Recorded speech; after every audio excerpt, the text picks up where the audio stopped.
drilling's always exciting. You know, like,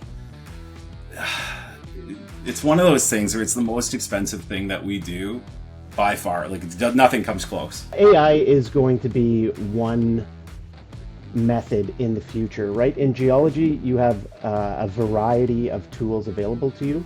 I don't necessarily think that it's going to eliminate other tools that we use, but it's going to just really consolidate all of the various data sets that we have so we can best utilize what we collect in the field. Yeah, the theory is sound for that target. You know, we've looked at it a lot of different ways, looked at, you know, what was done in the past, and the only way to test it is to put the truth machine in action and see what's underground.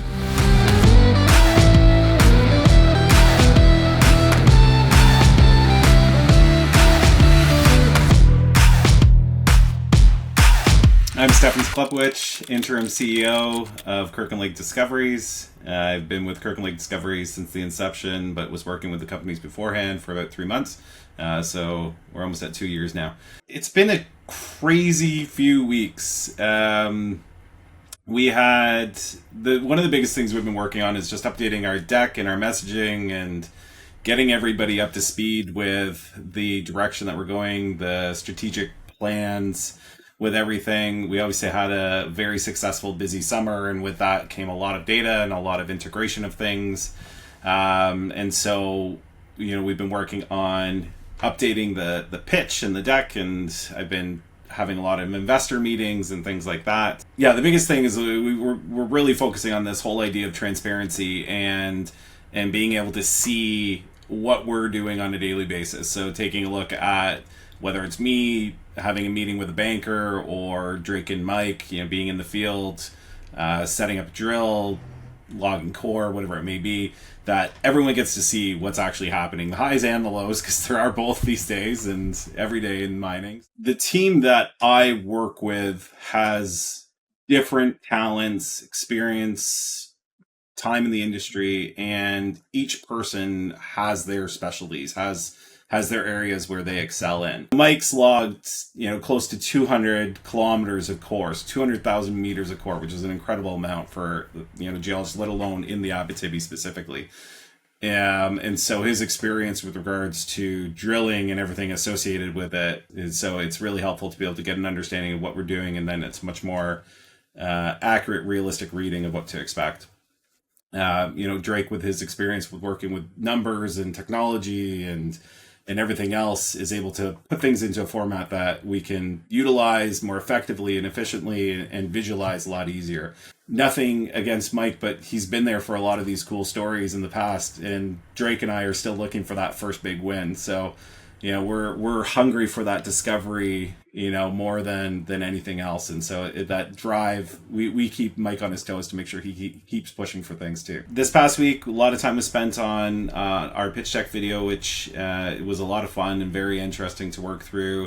You know, I had this idea where it was like, if I'm telling this story every day to a banker, why isn't a retail person getting the opportunity to see the same thing with me actually holding their hand, walking them through the actual steps in the process and everything else? And I just think, like, what would I want as an investor? You know, because I definitely dabble in the junior mining space, and having a better understanding of what's going on is always helpful. So this week, we've really needed to hammer out exactly how much we have left to spend for the rest of this year. So flow through funds that we raised, you know, a year and a half ago, they basically need to be spent by December 31st of this year. And so we're really trying to get the most out of every dollar spent. And so, you know, had Drake reach out to GeoVector to confirm exactly how many pennies are left on that invoice so that we can line it up and be like, okay, well, we have this much left, deduct that, deduct this. That means we have X amount for drilling to test these gold targets that are very well built up by the team and by past history, like the previous companies that have held them. And so basically it's like, yeah, these are incredible targets. Let's make sure that we have enough bullets in the chamber to be able to test it. And let's maximize that as much as humanly possible. Yeah, my name's Mike Kilbourne, seasoned geologist over the years. I started with KLDC, well, since its inception, but I was with Warrior Gold the former company, a part of the company to this beforehand. Well, since I am not a GIS specialist or very high end in technology due to my age, my role this week has been in planning and logistics and getting the proper quotes from drill companies, because there's a lot of drilling companies out there and they're a little bit hungry right now. So at the beginning of the week we had to decide on the holes as a team of what we were doing. We saw a few different things, modified our holes a bit to try and make that discovery and drill certain targets of merit that we could see. And once I had that sort of information of what we were going to drill and where, produce some maps for the drill companies to show them, okay, we're going to drill here, and then we're going to have to move the drill on a float and go around to this area. So I had to sort of outlay everything that they needed to know to provide quotes for our drill program. Then once the quotes are in, we pick the best quote, not necessarily the cheapest quote. We do have a special circumstance where we need a drill on a track this year. So there's only so many people, drill companies that supply those. The existing road is solid, has a solid gravel base. They said, okay, so you don't have to build a bridge, but we don't really want you dragging equipment across there on skids. So if you can get a drill on a track and just drive it over, and then use a Maruca to bring supplies back and forth of the rubber track, all's good. They have no concerns. So. But once I receive that, I make a budget for Steph based on scenarios. This hole is going to be drilled. I know how much that's going to cost. I know the consumables are going down the hole. I know how long it's going to take them to move to the next hole. How many dozer hours they're taking to make the pad and the trails. Once you've seen that, it's approved, and they have 2 weeks to get their equipment ready, and their crews are lined up, and mobilization on the 18th. If you like what you see in hole 1, you're going to keep hanging around there and keep drilling some more. So, hole 1 at a vein south of the Hargreaves mine that Drake and the guys took a look at and did some mapping and sampling there. Got some good results. It hasn't been drilled since Drake, 1937 in Kirkland Lake, where there's a couple of shafts around. Are you kidding me? 1937 was the last hole. That's almost 100 years. So yeah, we're excited. Currently we have 7 holes planned for about 1,400 meters. But it's a moving target. Things change once you see the rock, and you go, oh my, this looks good. This looks good. Let's just let's stay in the same spot, drill a steeper hole. Let's move over 50, 100 meters. Let's drill another hole. Or you look at the rock, this rock sucks. It doesn't look like it's very good. Let's just move on to another area and keep going. So it's a moving target. That's the thing I love about exploration drilling is calling this on the run. One of the new things out that people are trying this year, not trying, it's accredited analytical procedure, is photon assaying. A typical turnaround for a lab to get a fire assay back on a gold sample is usually 2 weeks. Sometimes when they're really busy, 4 to 6 weeks. With this photon assay method, you can get results back in 4 to 5 days. And actually, as prospectors and guys that really need, I really need to know what this rock does. You could take your sample into the lab, go have a coffee at Tim Hortons, come back, and they'll have the results for you. It's practically instant. So you get your results back, and you go, wow, that did run, that was great. Let's go back and do another hole while the drill's there. You don't have to remob the whole drill again and do a whole bunch another program. So yeah, I picked out or I got some quotes from labs. Showed Steph and Drake the differences. Had a few ideas on how to save some money, and yeah, we got that squared away. So a lot of my week was spent on logistics, and trying to get the biggest bang for our buck, for our dollar. So we don't like wasting money. Based off of that, we can do this much meters because we're going to be doing this for analysis. This is what our geologists are going to cost, and then we can put that in and go, okay, I can add 200 meters to what we thought we were going to do, or actually we need to take 100 meters off. And so that way we're hitting, exactly where we need to for the remainder of the year.